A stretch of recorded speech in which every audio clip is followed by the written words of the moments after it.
قیام اللیل یا تہجد یا تراویح. یہ تینوں چیزیں دراصل ایک ہی نماز کے مختلف نام ہیں. نماز تراویح یا تہجد کی مسنون رکعتیں 8 ہیں، لیکن غیر مسنون رکعتوں کی کوئی حد نہیں، جو جتنی چاہے پڑھے، اس لیے جھگڑے کی ضرورت نہیں. حضرت ابو سلمہ بن عبد الرحمن رضی اللہ عنہ نے حضرت عائشہ سے پوچھا، رسول اللہ صلی اللہ علیہ وسلم کی رمضان کی رات کی نماز کیسی ہوتی تھی؟ حضرت عائشہ نے جواب دیا، رسول اللہ صلی اللہ علیہ وسلم رمضان میں رات کی نماز یعنی تراویح یا غیر رمضان کی رات کی نماز 11 رکعتوں سے زیادہ نہ پڑھتے تھے. 4 رکعتیں پڑھتے اور ان کے طول اور حسن کا کیا کہنا ہے. بہت طویل رکعتیں ہوتی اور بہت خوبصورت انداز میں، یعنی ہر چیز کا حق ادا کرتے ہوئے. پھر 4 رکعتیں پڑھتے جن کے طول اور حسن کا کیا کہنا. پھر 3 رکعت وتر ادا فرماتے. اسے بخاری اور مسلم نے روایت کیا ہے. یعنی اصل چیز جو ہے وہ گنتی کا زیادہ ہونا نہیں، بلکہ اصل چیز خشوع و خضوع ہے اور طوالت ہے. آپ اتنا طویل قیام کرتے کہ آپ کے پاؤں سوج جاتے تھے. اصل سنت تو یہ 11 رکعتیں ہی بنتی ہے، لیکن باقی کا پڑھنا کیا ہے؟ مستحب ہے. اور جو ایک روایت آتی ہے کہ آپ صلی اللہ علیہ وسلم نے 20 پڑھی، اس میں ضعف ہے، وہ ضعیف حدیث ہے، تو اس کا اعتبار نہیں ہے. تو اس میں صحیح ترین روایت تو وہی ہے جو حضرت عائشہ کی ہے 11 رکعتوں والی، اور ایک میں 13 کی بات بھی ملتی ہے، اور وہ اس صورت میں جب وتر میں اضافہ ہو جائے، وتر کی تعداد بڑھ جائے. اور اس کے علاوہ ہم دیکھتے ہیں کہ مختلف ائمہ سے جو چیزیں منقول ہیں وہ 11 بھی ہیں، 21 بھی ہیں، 20 بھی ہیں، 23 بھی، 36 بھی، 39 بھی، 40 بھی، 38 بھی، 34 بھی، 24 بھی، 16 بھی. یہ سب کیا ہے؟ یہ چونکہ نفل نماز ہے اس لیے کسی نے کچھ کیا اور کسی نے کچھ، لیکن حضور صلی اللہ علیہ وسلم نے کیا کیا وہ آپ کے سامنے آپ خود پڑھ چکے ہیں. اس سے ہمیں کیا پتہ چلتا ہے؟ اگر کوئی شخص سنت کو فالو کرنا چاہتا ہے تو وہ آپ ہی کے طریقے کو دیکھے، لیکن اگر کوئی اپنی انفرادی عبادت ویسے ہی نوافل وغیرہ پڑھنا چاہتا ہے تو اس پر پابندی نہیں، وہ 40 بھی پڑھ لے.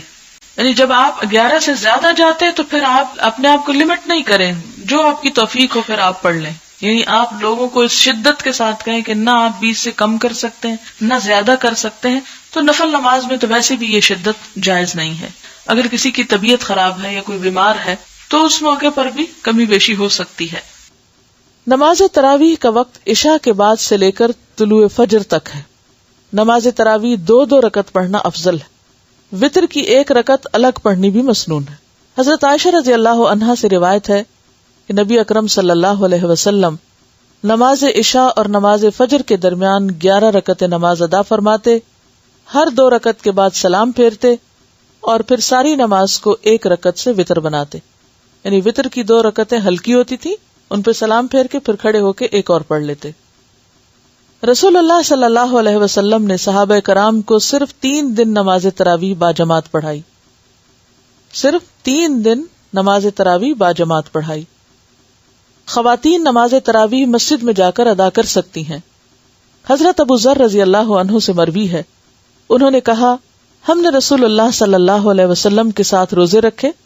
نبی اکرم صلی اللہ علیہ وسلم نے ہمیں تراویح کی نماز نہیں پڑھائی یہاں تک کہ رمضان کے 7 دن باقی رہ گئے. 23ویں رات کی 1/3 گزر جانے پر نبی اکرم صلی اللہ علیہ وسلم نے ہمیں نماز تراویح پڑھائی. کب پڑھائی؟ 1/3 رات گزرنے پر. پھر رسول اللہ صلی اللہ علیہ وسلم نے 24ویں شب کو نماز تراویح نہیں پڑھائی.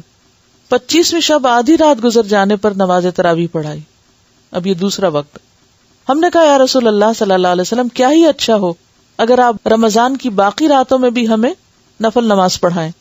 نبی اکرم صلی اللہ علیہ وسلم نے فرمایا جس نے امام کے فارغ ہونے تک امام کے ساتھ قیام کیا یعنی نماز تراویح باجماعت ادا کی، اس کے لیے ساری رات کے قیام کا ثواب لکھا جائے گا. پھر رسول اکرم صلی اللہ علیہ وسلم نے ہمیں نماز تراویح نہیں پڑھائی حتیٰ کہ 3 روز باقی رہ گئے یعنی 27ویں کو. چنانچہ آپ نے ہمیں 30ویں مرتبہ 27ویں شب تراویح پڑھائی جس میں اپنے اہل و عیال کو بھی شامل کیا. اہل و عیال سے مراد ازواج وغیرہ. یہاں تک کہ ہمیں فلاح کے ختم ہونے کا ڈر ہوا. میں نے ابو ذر سے پوچھا فلاح کیا ہے؟ ابو ذر نے جواب دیا سحری. یعنی اتنی دیر تک پڑھائی کیوں لگتا تھا جیسے فجر ہونے لگی ہے. طویل قیام کرایا. اسے ترمذی نے روایت کیا ہے. تو اس سے کیا پتہ چلتا ہے کہ اول رات بھی آپ پڑھ سکتے ہیں، آدھی رات کو بھی پڑھ سکتے ہیں اور آخری حصے میں بھی پڑھ سکتے ہیں. جو ہمارے ہاں اول رات میں پڑھا دیتے ہیں وہ سہولت کے لیے ہے، کیونکہ سب لوگوں کا پھر دوبارہ مسجد آدھی رات میں آنا یا سویر کو آنا مشکل ہے.